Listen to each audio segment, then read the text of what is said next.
warahmatullahi wabarakatuh. Salam sehat dan bahagia. Perkenalkan, nama saya Ibu Rena Retnoningsi. Saya dari SMP Negeri 4 Cipari, Kabupaten Cilacap, calon guru penggerak Angkatan 8 dengan fasilitator Bapak Heri Kiswanto dan pengajar praktik Bapak Sukamto. Pada video kali ini, saya akan menyampaikan demonstrasi kontekstual modul 2.2 terkait pembelajaran sosial emosional, di mana tujuan pembelajaran khusus yaitu CGP dapat mendemonstrasikan pemahaman tentang implementasi pembelajaran kompetensi sosial dan emosional dalam rencana pelaksanaan pembelajaran. Kemudian, untuk pertanyaan pemantik yang pertama, tentukan minimal 2 kompetensi sosial dan emosional atau KSE yang akan Anda implementasikan. Berikan alasan pemilihan KSE tersebut. Untuk jawaban yang pertama terkait kompetensi sosial emosional yang akan diimplementasikan, yang pertama yaitu kesadaran diri, yang kedua, manajemen diri, yang ketiga, kesadaran sosial, yang keempat, keterampilan berelasi, dan yang kelima, pengambilan keputusan yang bertanggung jawab. Kemudian, alasan pemilihan implementasi 5 kompetensi sosial emosional yaitu adanya urgensi pembelajaran sosial dan emosional untuk menciptakan lingkungan belajar yang aman dan nyaman. Selain itu, untuk memberikan fondasi yang kuat bagi murid untuk dapat sukses dalam berbagai area kehidupan mereka di luar akademik, termasuk kesejahteraan psikologis atau well-being secara optimal.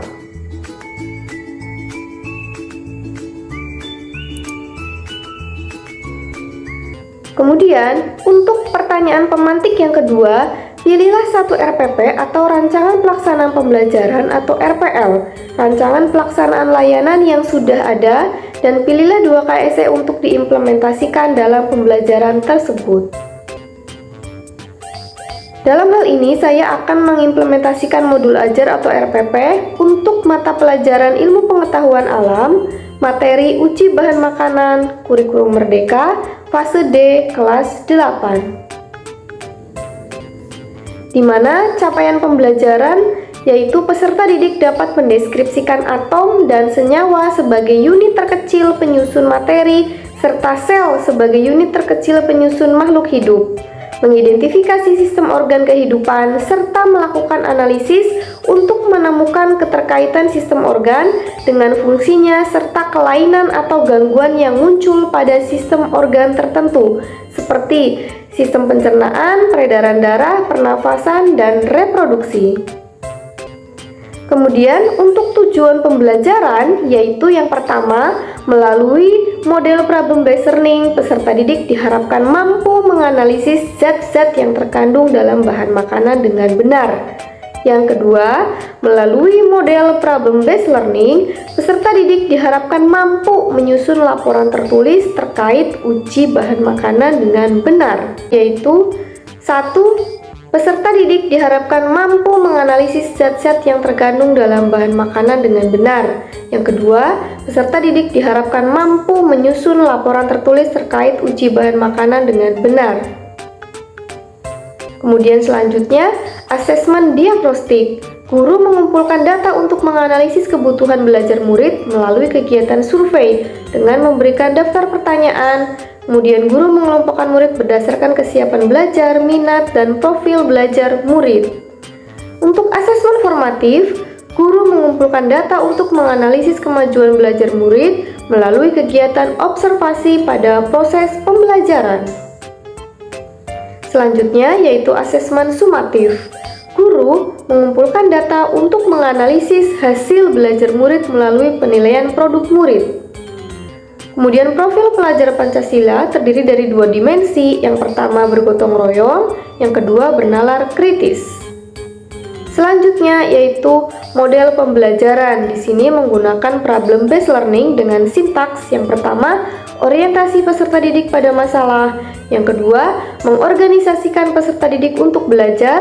Yang ketiga, membimbing penyelidikan individu maupun kelompok. Yang keempat, mengembangkan dan menyajikan hasil karya. Serta yang kelima, menganalisis dan mengevaluasi proses pemecahan masalah.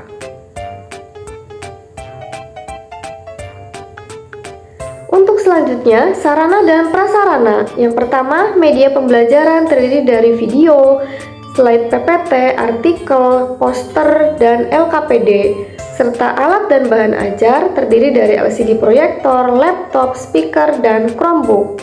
Kemudian, untuk sumber belajar, di sini saya mengambil dari buku paket dengan penulis dari Suyanti Irma DKK, serta saya juga mengambil sumber dari YouTube dengan berupa video pembelajaran. Selanjutnya, pengetahuan prasyarat. Peserta didik sudah mempelajari tentang jenis-jenis nutrisi pada makanan.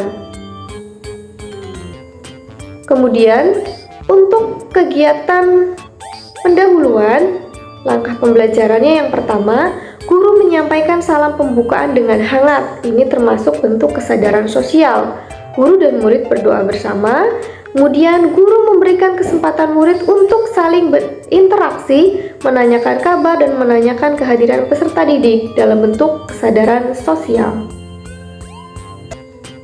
Kemudian yang keempat, guru mengembalikan fokus murid untuk belajar dengan teknik stop, yaitu menerapkan teknik mindfulness sebagai berikut. Yang pertama, stop berarti berhenti sejenak dengan semua kegiatan dan pusatkan perhatian pada kondisi sekarang. Take a breath, ambil nafas dalam-dalam, tahan lalu keluarkan. Ulangi sampai 3 kali. Kemudian observe, amati sensasi pada tubuh, perasaan, pikiran, dan lingkungan.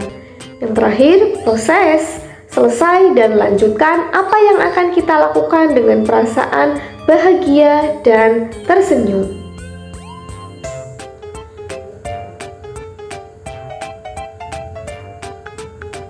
Kemudian, langkah pembelajaran selanjutnya, yang kelima, guru menyampaikan tujuan pembelajaran yang ingin dicapai bersama.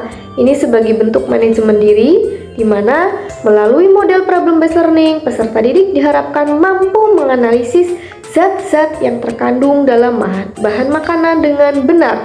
Yang kedua, melalui model problem-based learning, peserta didik diharapkan mampu menyusun laporan tertulis terkait uji bahan makanan dengan benar. Langkah pembelajaran yang selanjutnya, yang keenam, guru memberikan pertanyaan pemandu kepada peserta didik untuk menganalisis kesiapan belajar peserta didik dalam bentuk kesadaran diri, yaitu sebagai berikut. Makhluk hidup termasuk manusia membutuhkan makanan untuk bertahan hidup. Masih ingatkah kalian tentang jenis-jenis nutrisi yang terkandung dalam bahan makanan?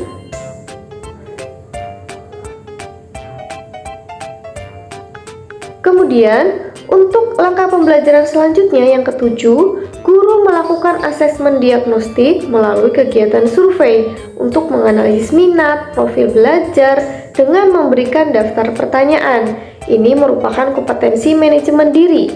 Yang kedelapan, guru menganalisis hasil asesmen diagnostik dari jawaban peserta didik. Kesembilan, guru membimbing peserta didik untuk membentuk kelompok berdasarkan kebutuhan belajar peserta didik yang terdiri dari 4-5 orang, di mana langkah tersebut merupakan kompetensi sosial emosional dalam bentuk kesadaran sosial.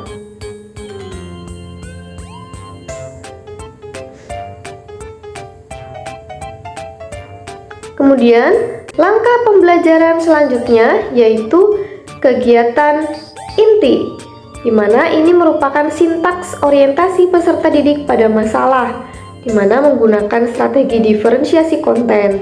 Yang pertama, peserta didik diarahkan untuk mengamati dan memahami masalah yang disampaikan guru melalui media pembelajaran. Hal ini merupakan manajemen diri, seperti yang pertama, artikel sederhana, video pembelajaran, dan poster bergambar untuk kelompok belajar yang berbeda. Langkah pembelajaran selanjutnya yaitu mengorganisasikan peserta didik untuk belajar. Menggunakan strategi diferensiasi proses, peserta didik diarahkan untuk berdiskusi dan berkolaborasi, menyelesaikan masalah terkait menganalisis kandungan nutrisi pada bahan makanan.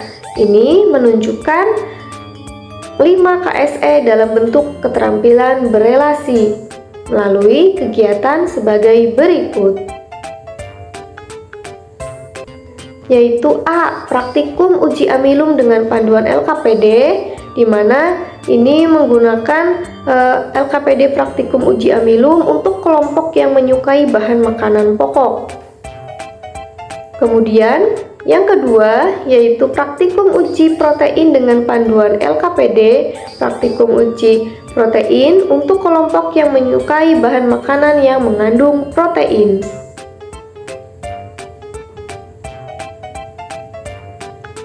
Kemudian yang ketiga yaitu praktikum uji glukosa dengan panduan LKPD, di mana kelompok ini untuk mereka yang menyukai bahan makanan mengandung gula.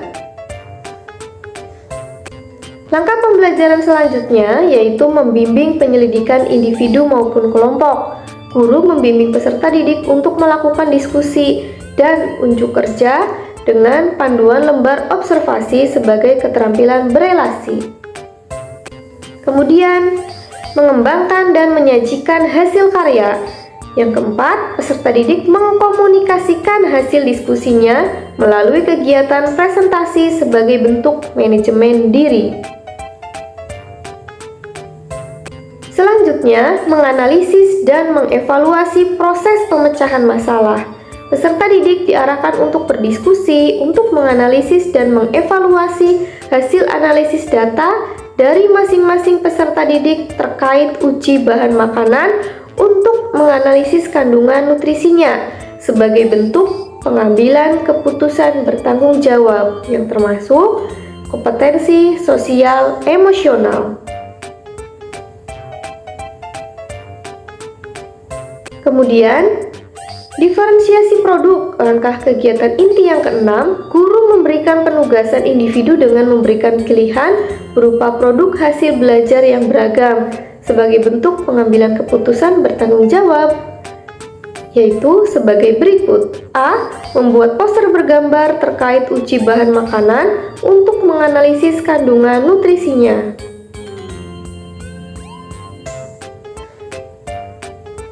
Kemudian selanjutnya yaitu pilihan B, membuat mind mapping terkait uji bahan makanan untuk menganalisis kandungan nutrisinya.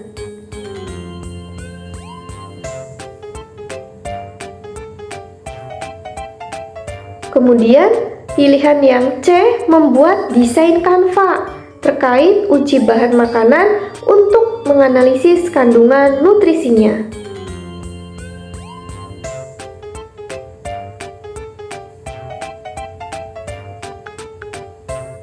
Selanjutnya, yaitu kegiatan penutup. Langkah pembelajaran, guru dan peserta didik memberikan refleksi terkait pembelajaran pada hari ini sebagai bentuk pengambilan keputusan bertanggung jawab.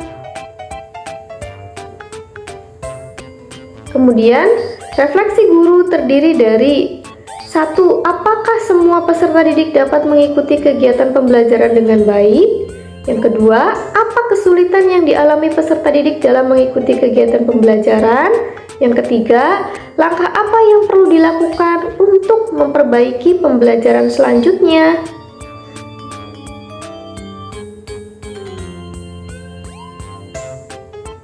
Kemudian, langkah selanjutnya yaitu melakukan kegiatan refleksi terhadap peserta didik dengan memberikan pertanyaan. Pertama, apa yang sudah kita pelajari hari ini? Yang kedua, kesulitan apa yang dialami?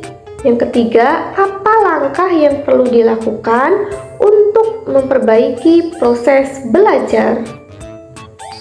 Yang keempat, guru memberikan salam penutup. Kemudian untuk penilaian yang akan dilaksanakan atau asesmen Pada pembelajaran kali ini ada 3. Yang pertama sikap. Observasi sikap bergotong royong dan bernalar kritis pada saat proses pembelajaran. Kedua, pengetahuan, observasi kemajuan belajar murid pada saat proses pembelajaran.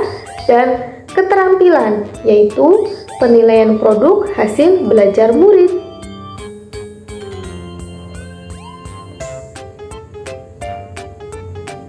Untuk selanjutnya, yaitu terkait rencana tindak lanjut, terdiri dari 2 kegiatan. Yang pertama, kegiatan remedial dengan instrumen terlampir. Yang kedua, kegiatan pengayaan dengan instrumen terlampir. Selanjutnya, saya akan menjelaskan terkait lampiran dari RPP dan modul ajar. Untuk yang pertama, yaitu asesmen diagnostik untuk materi uji bahan makanan. Tujuannya untuk menganalisis kebutuhan belajar murid pada aspek minat dan profil belajar. Tunjuk, jawablah pertanyaan di bawah dengan memberikan tanda silang sesuai dengan kondisi dan minat kamu. Contoh pertanyaan yang pertama, media pembelajaran apa yang kalian sukai? Terdiri dari 3 pilihan, poster bergambar, artikel sederhana, dan video pembelajaran.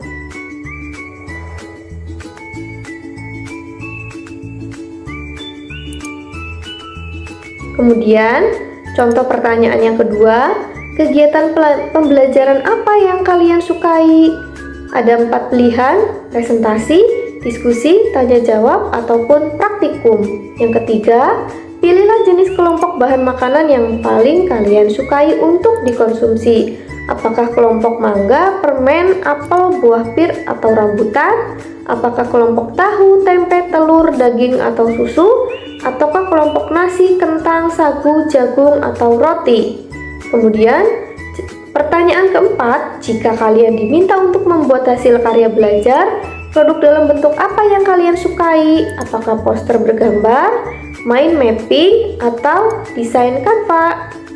Kemudian untuk asesmen sikap, di sini alokasi waktunya 3 kali 40 menit untuk kelas 8 semester 1. Petunjuk pengisian yaitu berilah tanda centang pada kolom kategori yang sesuai, di mana di sini terdapat 2 dimensi profil pelajar Pancasila, yaitu bergotong royong dan bernalar kritis, di mana masing-masing dimensi mempunyai 4 kategori atau keterangan, di mana BB belum berkembang, MB mulai berkembang, BSH berkembang sesuai harapan, dan SB sangat berkembang.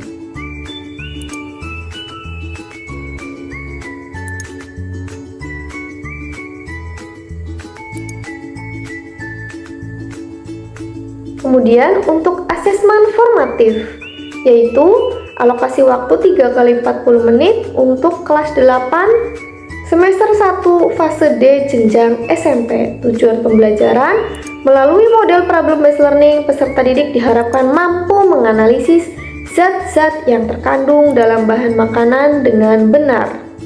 Untuk instrumen asesmen, teknik penilaian observasi, bentuk instrumen, lembar penilaian, dan lembar observasi.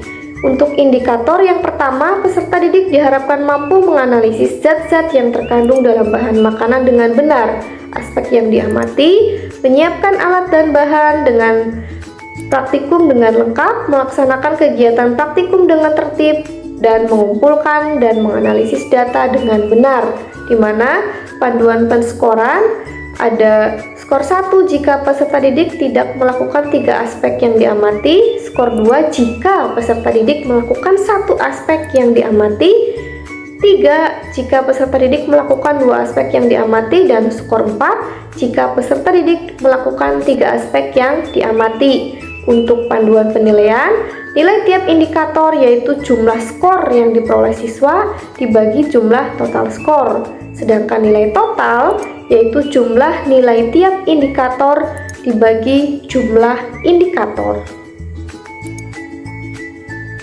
Untuk asesmen sumatif yaitu masih fase D untuk jenjang SMP kelas 8 semester 1 untuk alokasi waktu 3 kali 40 menit.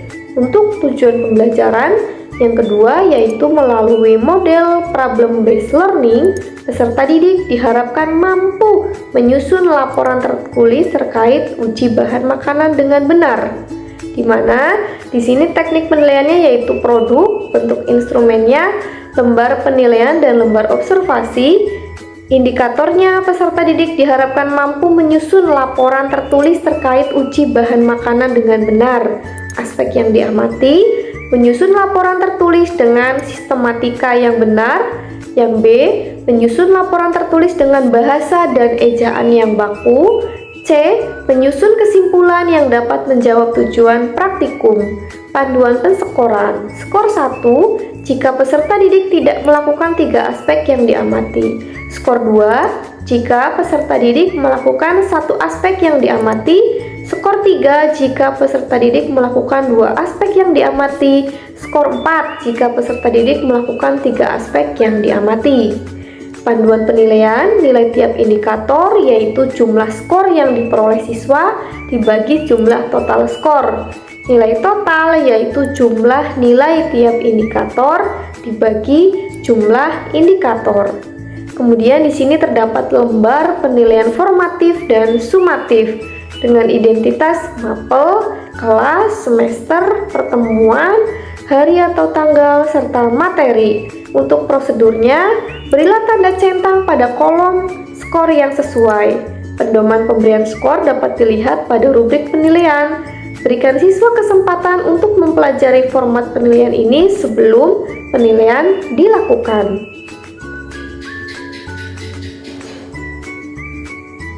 Kriteria ketuntasan tujuan pembelajaran atau KKTP untuk fase D jenjang SMP, alokasi waktu 3 kali 40 menit untuk kelas 8 semester 1. Tujuan pembelajaran melalui model problem-based learning, peserta didik diharapkan mampu menganalisis zat-zat yang terkandung dalam bahan makanan dengan benar. Yang kedua, melalui model problem-based learning, peserta didik diharapkan mampu menyusun laporan tertulis terkait uji bahan makanan dengan benar.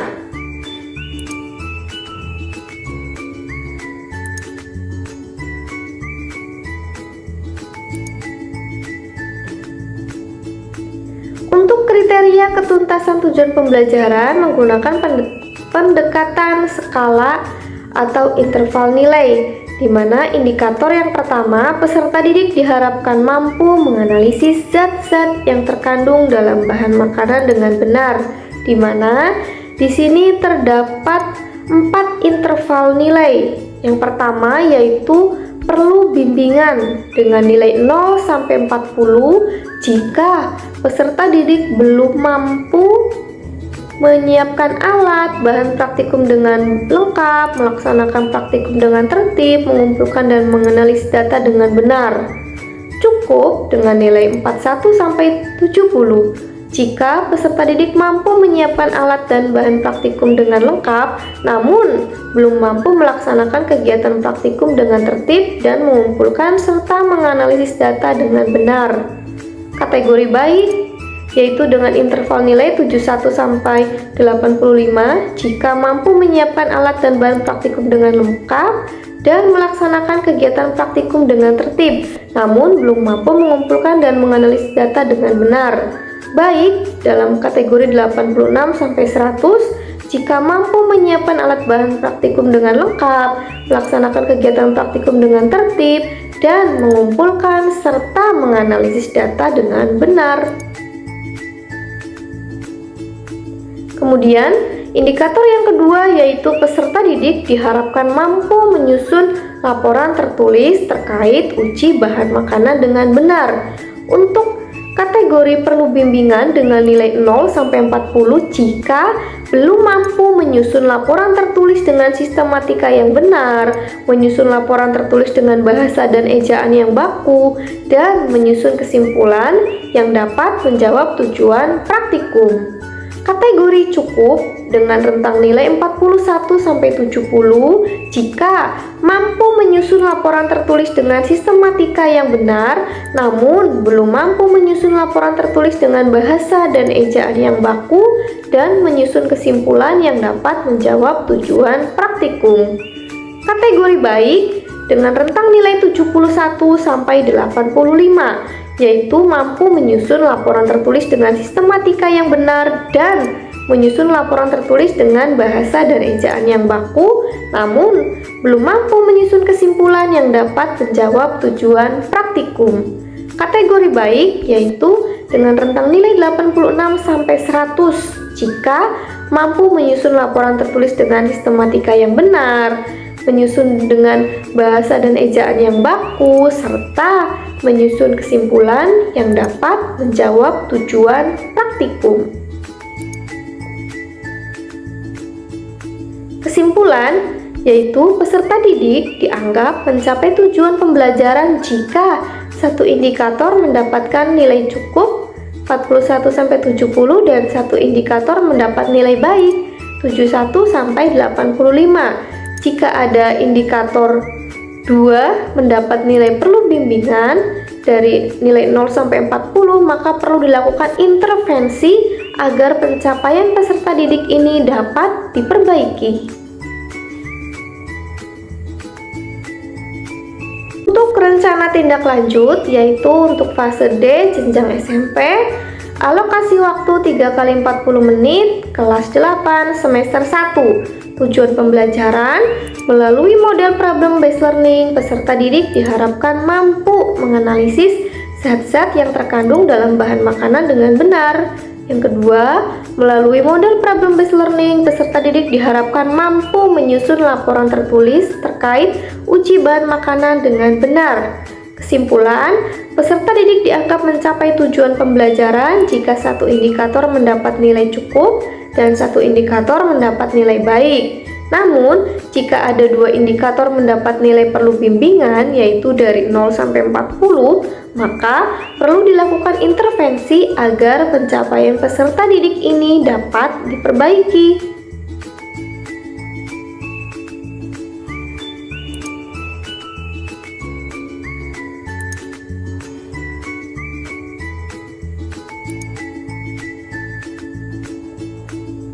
Kemudian untuk program remedial di sini terdapat 7 kolom, di mana untuk keterangan pada kolom keempat terkait indikator yang tidak tercapai, maka ini diisi dengan indikator yang tidak tercapai, yaitu apakah indikator pertama terkait peserta didik diharapkan mampu menganalisis zat-zat yang terkandung dalam bahan makanan, atau indikator kedua, peserta didik diharapkan mampu menyusun laporan tertulis terkait uji bahan makanan. Untuk kolom 5, terkait bentuk pelaksanaan pembelajaran remedial, ini bisa disesuaikan dengan indikator yang tidak tercapai, yaitu yang pertama, pemberian bimbingan secara khusus dan perorangan bagi peserta didik yang belum mencapai semua indikator dalam tujuan pembelajaran. Yang kedua, melakukan diferensiasi pada strategi, model, dan media ajar bagi peserta didik yang belum mencapai salah satu indikator dalam tujuan pembelajaran.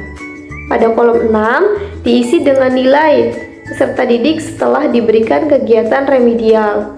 Nilai yang diperoleh hanya untuk menentukan ketercapaian tujuan pembelajaran, sehingga nilai ini yang akan diolah adalah nilai batas ketuntasan. Pada kolom 7 diisi dengan kata tuntas atau tidak tuntas.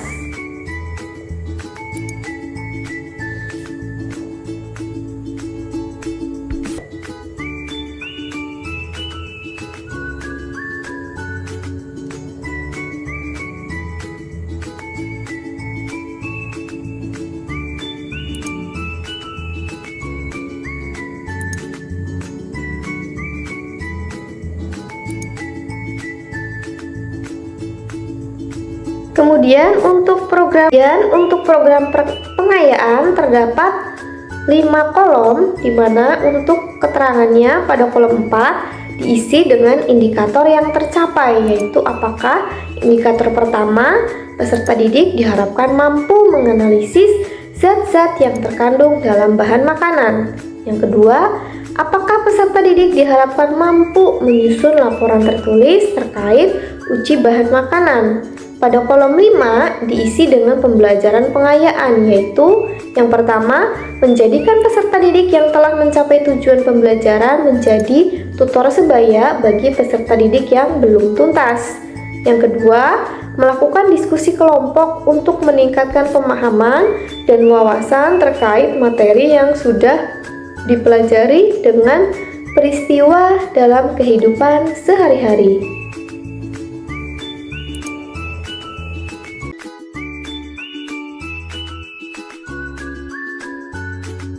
Demikian penyampaian demonstrasi kontekstual modul 2.2 terkait pembelajaran sosial emosional dalam bentuk rencana pelaksanaan pembelajaran. Semoga bermanfaat dan menginspirasi. Salam guru penggerak, tergerak, bergerak, menggerakkan. Wassalamualaikum warahmatullahi wabarakatuh.